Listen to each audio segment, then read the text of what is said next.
City news కి స్వాగతం. ఈనాటి వార్తా విశేషాలు. వైసీపీ నాయకులు పి గౌతమ్ రెడ్డి సత్యనారాయణపురం కార్యాలయంలో మీడియా సమావేశం ఏర్పాటు చేశారు. ఈ సందర్భంగా గౌతమ్ రెడ్డి మాట్లాడుతూ ఆంధ్రప్రదేశ్ లో అరాచక పాలన సాగుతుంది, సంక్షేమం గురించి పట్టించుకోవడం లేదా, సారాయి డ్రమ్ లో కూరుకుపోయిన వ్యక్తి చంద్రబాబు నాయుడు అన్నారు. వైసీపీకి లిక్కర్ కు సంబంధించిన కేసు జోగి రమేష్ కు సంబంధం లేదని, ఈ ప్రభుత్వం దద్దమ్మ ప్రభుత్వం, ఈ ప్రభుత్వం తీసుకున్న అనైతిక చర్యను ఖండిస్తున్నామన్నారు. జగన్మోహన్ రెడ్డి ఎప్పటి నుండో చెప్తున్నారు చంద్రబాబు పెద్ద దొంగ అని. ఈ కల్తీ మద్యం కేసు గురించి మంత్రి కొల్లు రవీంద్ర రిజైన్ చేయాలన్నారు. ఈ రోజున ఆంధ్రప్రదేశ్ రాష్ట్రంలో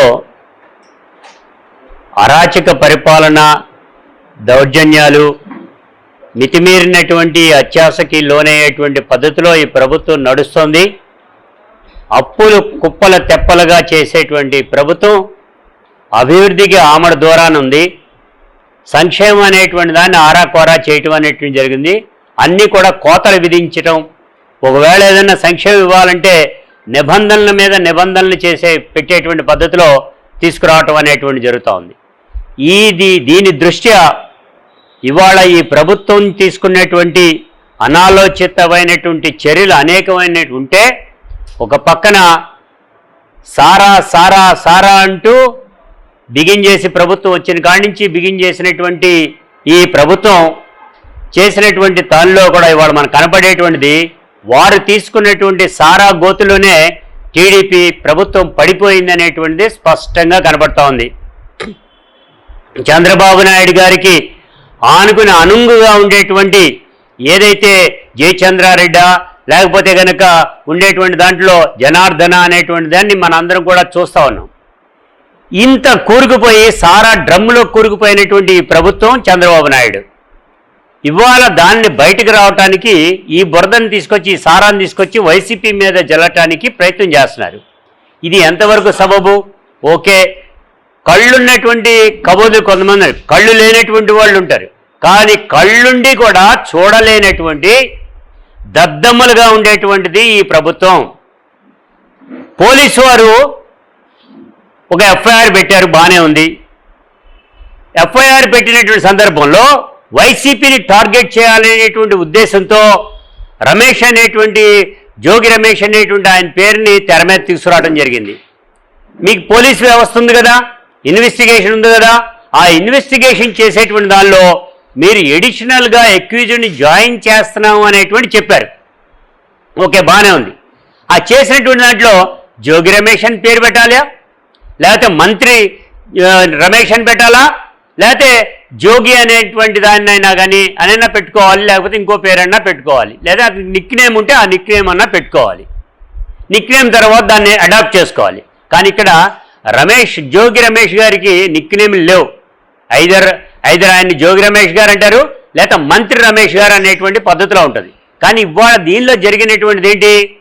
ఏదైతే ఈ క్రైమ్ అనేటువంటిది ఇబ్రహీంపట్నంలో నమోదు చేయబడినటువంటి ఈ క్రైమ్లో ఈయన పేరుని వన్ రమేష్ అని పెడుతూ ఆ వన్ రమేష్ని కూడా యాడ్ చేసినటువంటి వాటిల్లో నేను చెప్తా ఉన్నా. శ్రీ దుర్గామల్లేశ్వర స్వామి ఆలయం మహామండపం 6వ అంతస్తులో శ్రీ అమ్మవారి గాజుల ఉత్సవం, శ్రీ మహాలక్ష్మి యాగం, కార్తీక మాసం, భవానీ దీక్షల సమాచారం గురించి ప్రెస్ మీట్ ఏర్పాటు చేసిన ఈవో, చైర్మన్ మరియు దేవస్థానం ధర్మకర్తల మండలి చైర్మన్, కార్యనిర్వహణాధికారి, ధర్మకర్తల మండలి సభ్యులు, వైదిక కమిటీ వారు ఈ సమావేశంలో పాల్గొన్నారు. 2026 క్యాలెండర్ ను విడుదల చేస్తున్న EO Nayak, chairman Radhakrishna, committee సభ్యులు. ఈ సందర్భంగా చైర్మన్ ఈవో మాట్లాడుతూ దసరా ఉత్సవాలను అద్భుతంగా జరుపునందుకు మీడియా మిత్రులకు అభినందనలు తెలుపుతున్నారన్నారు. దీపావళికి కొన్ని కార్యక్రమాలు చేస్తున్నాం, ఆలయం పైన క్రింద కూడా వెలుగులతో నింపుతున్నాం. కార్తీక మాసంలో కూడా అమ్మవారి ఆలయంలో ప్రత్యేక పూజలు నిర్వహించడం జరుగుతుందన్నారు. దీపావళి సందర్భంగా అమ్మవారి ఆలయంలో 19/10/2025 ధనత్రయోదశి పర్వదినం సందర్భంగా ఉదయం 8 గంటలకు రుద్రహోమం, యాగశాల నందు శ్రీ మహాలక్ష్మి యాగం నిర్వహించటకు 20/10/2025 సోమవారం దీపావళి పర్వదినం సందర్భంగా ప్రదోష కాలంలో శ్రీ అమ్మవారి ప్రధానాలయం నందు శ్రీ ధనలక్ష్మి పూజ, దీపాలంకరణ మరియు బాణసంచా వెలిగించడం సాయంత్రం 7 గంటలకు శ్రీ అమ్మవారి ప్రధానాలయంలో మరియు ఆలయంలో నిర్వహించబడనున్నారు. శ్రీ దుర్గా మల్లేశ్వర స్వామి దేవస్థానపు ట్రస్ట్ బోర్డ్ చైర్మన్ గారు, అదేవిధంగా గౌరవ సభ్యులు, మీడియా మిత్రులందరికీ కూడా నమస్కారం. దుర్గా మల్లేశ్వర స్వామి దేవస్థానానికి సంబంధించి విజయవాడ నందు విశ్వావసు నామ సంవత్సరం కార్తీక మాసం మరియు మార్గశిర మాసములకు సంబంధించిన కార్యక్రమాలు మీ ముందు ఉంచడానికి ఎంతో సంతోషిస్తున్నాము. ముందుగా మనకు ధనత్రయోదశి దీపావళి పండుగ మనకు లాంఛనంగా 19, 10, 25 ఆదివారంన ధనత్రయోదశి పర్వదినం సందర్భంగా ఉదయం 8 గంటలకు రుద్రహోమం జరుగుతుంది. అదేవిధంగా శ్రీ మహాలక్ష్మి యాగం కూడా 20వ తారీఖున సోమవారం జరుగుతుంది. అదేవిధంగా ఆ రోజు ప్రదోష కాలంలో అమ్మవారికి ప్రధాన ఆలయం నందు ధనలక్ష్మి పూజతో పాటు దీపాలంకరణ మరియు బాణాసంచ వెలిగించిన తర్వాత సాయంకాలం 7 గంటలకు ప్రధాన ఆలయంతో పాటు ఉపాలయాలన్నింటినీ కూడా కవాట బంధనం నిర్వహించుతుందని చెప్పేసి తెలియజేస్తున్నాను. అక్కడితో మనకు దీపావళి పండుగకి సంబంధించిన కార్యక్రమం కంప్లీట్ అవుతుంది. రెండో అంశము కార్తీక మాసం. ఈ యొక్క దుర్గా మల్లేశ్వర స్వామి ఆలయం నందు కార్తీక మాసం 22 అక్టోబర్ 25 బుధవారం నుండి 20 నవంబర్ 25 గురువారం వరకు కూడా ఈ నెల రోజులు కూడా అంతా మొత్తం కూడా మనకు ఈ యొక్క కార్తీక మాసం పవిత్ర దినాలు అనేది జరుగుతాయని చెప్పేసి తెలియజేస్తున్నాను. వీటిలో ముఖ్యంగా 23 అక్టోబర్ గురువారం రోజున శ్రీ కనకదుర్గమ్మ తల్లి అమ్మవారికి గాజుల ఉత్సవం, భగిని హస్తభోజనం, గాజులతో అలంకారణం ఈ యొక్క కార్యక్రమం మేజర్గా ఉంటుందని చెప్పేసి మీకు తెలియజేస్తున్నాము. అదేవిధంగా మనకు ఇదే కార్తీక మాసానికి సంబంధించి మాత్రేనమ్మా. మరి ఈరోజు మనం ఇక్కడ పెద్ద ఎత్తున మన మీడియా మిత్రులందరితో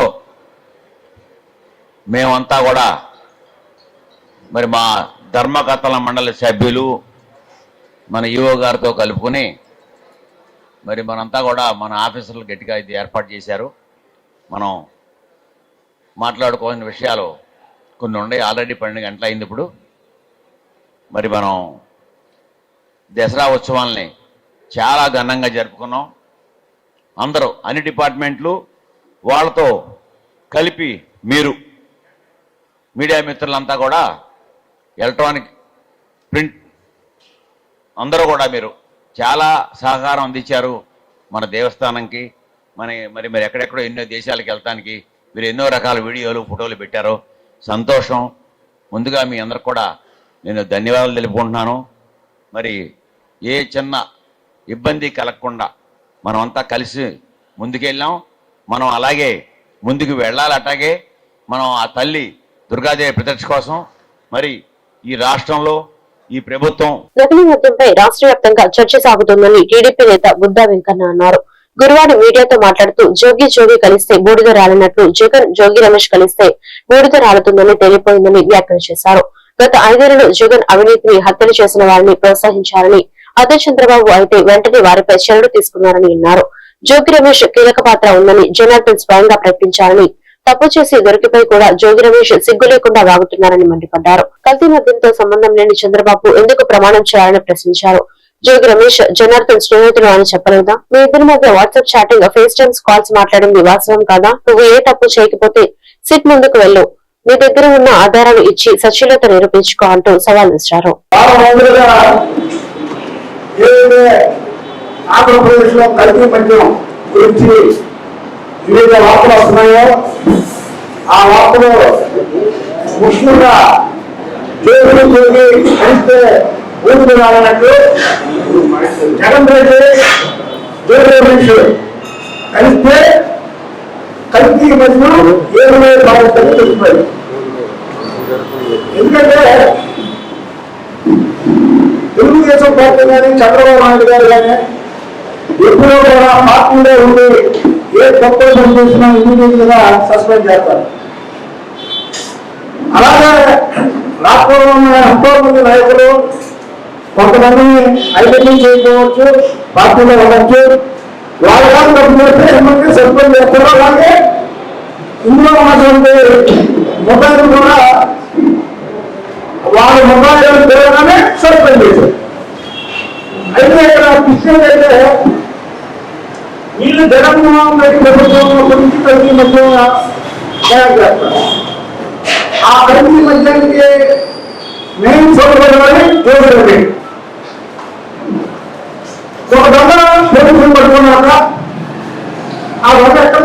చేశారు, ఆయన ఎవరి ప్రభుత్వం జరిపించారు, అది ఏ ప్రభుత్వం అన్నాడు అని ఇంకో కేసులో మొత్తం కూడా గమనిస్తారు.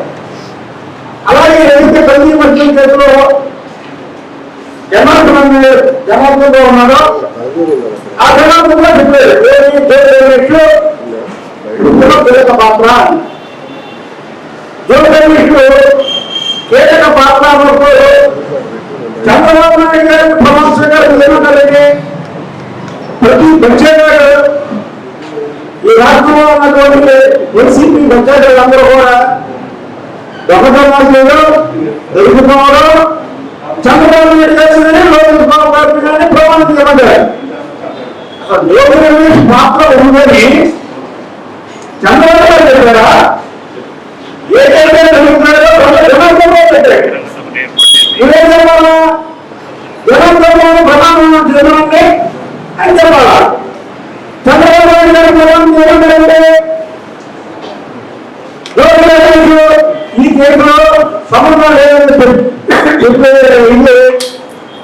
జగన్మోహన్ రెడ్డి తప్పదు ఎవరు, జగన్మోహన్ రెడ్డి రాజు రెడ్డి ఇద్దరు వెంకటేశ్వర స్వామి రెడ్డికి ప్రమాణం చెప్పరా? అదే చంద్రబాబు గారు ప్రతి బడ్జెట్ ప్రమాణం చేయకుండా విజయవాడ తూర్పు నియోజకవర్గం 12వ డివిజన్ లో డ్రైనేజీ సమస్యను స్వయంగా పరిశీలించిన ఎమ్మెల్యే గద్దె రామ్మోహన్. ఈ సందర్భంగా గద్దె రామ్మోహన్ మాట్లాడుతూ విజయవాడ నగరంలో భూగర్భ డ్రైనేజీ సమస్యను పూర్తి స్థాయిలో పరిష్కరించడానికి తమ ప్రభుత్వం చర్యలు తీసుకుంటుందని, కార్పొరేషన్ ఆధ్వర్యంలో నిర్వహించే జీఆర్ఎస్ ద్వారా వచ్చే నగదును అంతా డ్రైనేజీ సమస్య పరిష్కారానికి ఖర్చు చేయాల్సిందిగా ముఖ్యమంత్రి నారా చంద్రబాబు నాయుడు ఆదేశించారన్నారు. స్థానికంగా ఉన్న డ్రైనేజీ సమస్యలను ఆయన స్వయంగా పరిశీలించారు. అనంతరం జీఎస్టీ సంస్కరణ వల్ల కలిగే ప్రయోజనాల గురించి అక్కడి వారికి తెలియజేశారు.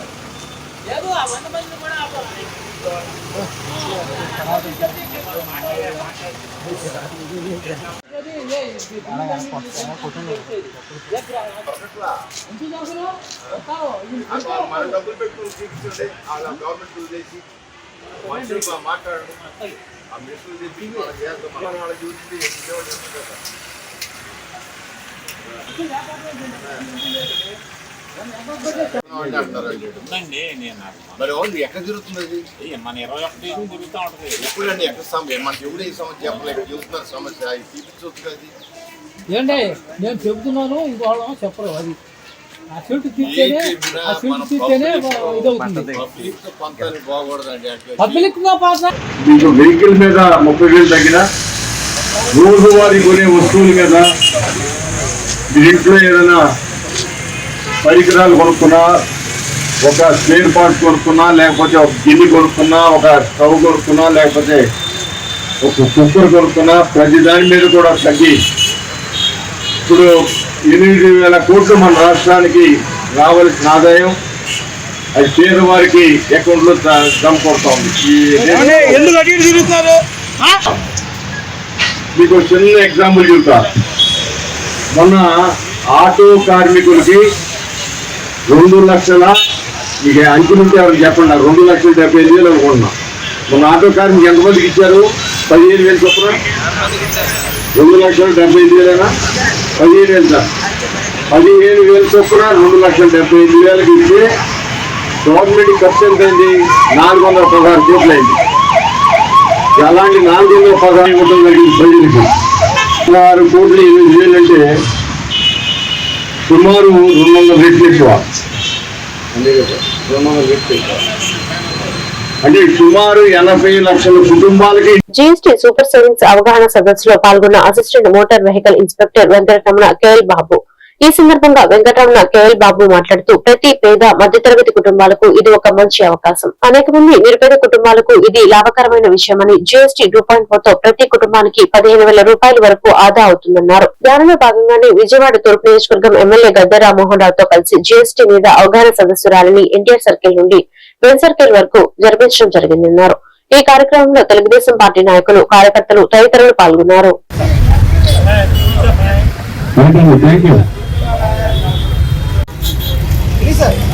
Okay sir.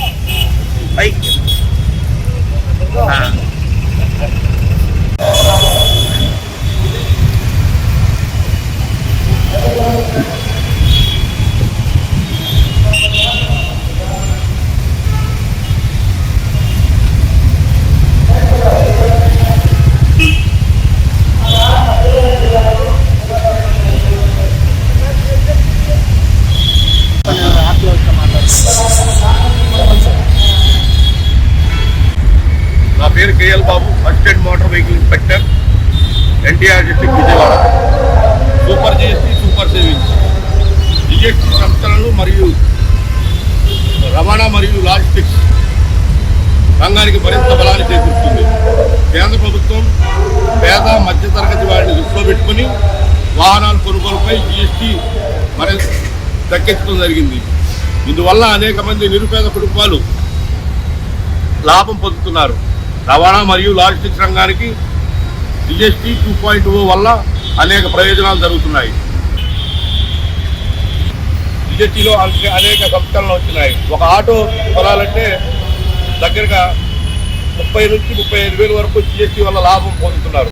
Vijayawada bench circle దగ్గర ఆటో ర్యాలీ చేయడం జరిగింది. ఈ ఆటో ర్యాలీ ముఖ్య ఉద్దేశం ఏంటంటే గతంలో జిఎస్టీ ఎంతవరకు ఏ మేర ఉంది, ఇప్పుడు ప్రతి వస్తువు మీద ఎంత వరకు తగ్గుతుంది అన్నది ప్రజలందరూ అవగాహన తెచ్చుకొని మీరు దాన్ని వినియోగించవలసిందిగా కోరుతున్నాం. ఈ వార్తలు ఇంతతో సమాప్తం. మరొక బులెటిన్లో మళ్ళీ కలుద్దాం. నమస్కారం.